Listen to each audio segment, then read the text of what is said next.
Chips, তাও আবার healthy, ভাবলেই অবাক হয়ে যাচ্ছেন না? হ্যাঁ, হতেই পারে। সেটা যদি কাঁচা কলা দিয়ে হয় তাহলে কিছুটা হলেও তো হেলদি হবে না? তো আমি প্রথমেই দুটো কাঁচা কলাকে প্রেসার কুকারে অল্প করে সিটি দিয়ে আমি সেদ্ধ করে নিয়েছি। খুব একদম নরম করে সেদ্ধ করব না, একটু শক্ত রেখে সেদ্ধ করব। এবার ওটার খোসাটা ছাড়িয়ে আমি এইভাবে টুকরো টুকরো করে পিস করে নেব। আপনাদের যদি বড় হয় 4 টুকরো করতে পারেন, আমি এখানে 3 টুকরো করে করেছি।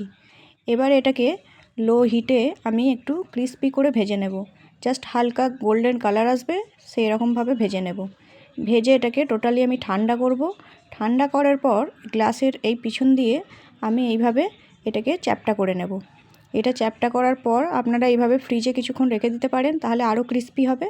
এরপরে এটাকে আমি লো টু মিডিয়াম হিটে ক্রিস্পি করে ভেজে নেব।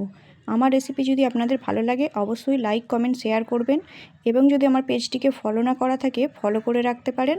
আর যদি ইউটিউব থেকে দেখেন অবশ্যই চ্যানেলটিকে সাবস্ক্রাইব করে রাখতে পারেন। রেসিপিটি অবশ্যই বাড়িতে ট্রাই করবেন একবার।